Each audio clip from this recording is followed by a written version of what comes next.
Untuk informasi lebih lanjut mengenai kasus ini, kita bergabung dengan rekan Eril Raka yang saat ini berada di kawasan apartemen Kalibata City, Jakarta Selatan. Ya Eril, siang ini direncanakan dilakukan olah TKP atau rekonstruksi dari kejadian.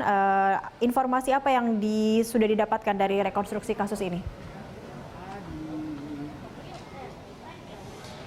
Ya, Cakri dan juga pemirsa, memang rencananya pihak kepolisian akan melakukan rekonstruksi atau olah TKP dari pembunuhan ataupun juga mutilasi yang baru saja terjadi sekitar Rabu malam kemarin, ditemukan jasadnya di kawasan Kalibata City Apartemen Jakarta Selatan.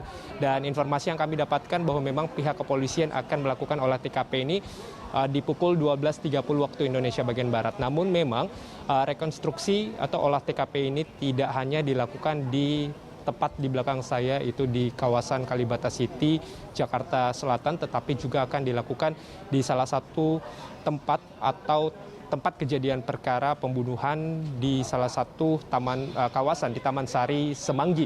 Dan hal itu nanti setelah dilakukan oleh TKP di sana, barulah pihak kepolisian melakukan olah TKP di kawasan Kalibata City Apartemen Jakarta Selatan. Karena memang menurut dari kronologi yang ada yang disampaikan oleh pihak kepolisian bahwa untuk di apartemen Kalibata City Jakarta Selatan, khususnya di Tower Ebony lantai 16, ini memang untuk pertama kalinya pihak kepolisian menemukan jasad atau bagian tubuh dari korban. Dan dari kronologi tersebut memang pihak kepolisian mengatakan bahwa Kalibata City ini hanya menjadi tempat transit setelah mereka melakukan mutilasi di salah satu hotel kawasan lain begitu, sehingga mereka menyimpan potongan tubuh atau jasad ini di lantai 16 salah satu unit Kalibata City Jakarta Selatan dengan menggunakan 2 koper dan juga 1 tas ransel.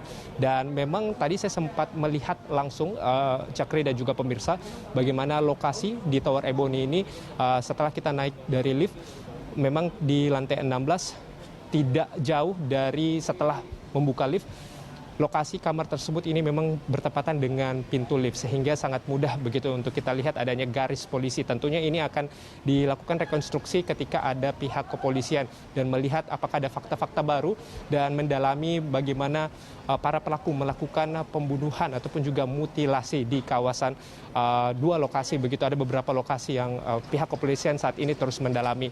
Dari hasil rekonstruksi tentunya nanti akan terlihat lagi lebih detail apa peran dari pelaku tersebut. Dan memang informasi yang kami dapatkan dari pengelola Kalibata City, yaitu Ishak S. Lopung, yang merupakan General Manager Kalibata City, mengatakan bahwa korban ini merupakan penyewa, bukan pemilik begitu. Dan si korban ini melakukan penyewaan tidak lebih dari di bawah 1 minggu begitu. Dan akhirnya pihak dari pengelola Kalibata City sudah mendata siapa pemilik dari unit tersebut dan sudah menegur begitu kepada pemilik untuk tidak melakukan memberikan penyewaan harian ataupun juga mingguan kepada pihak-pihak lagi lainnya, agar tidak diharapkan tidak terjadinya hal-hal yang tidak diinginkan seperti saat ini. Cakri. Iya, baik Eril, artinya kita masih menunggu olah TKP dilakukan, namun sudah adakah informasi yang didapatkan bahwa kemungkinan apakah ada tersangka lain yang ikut terlibat dalam kasus mutilasi ini?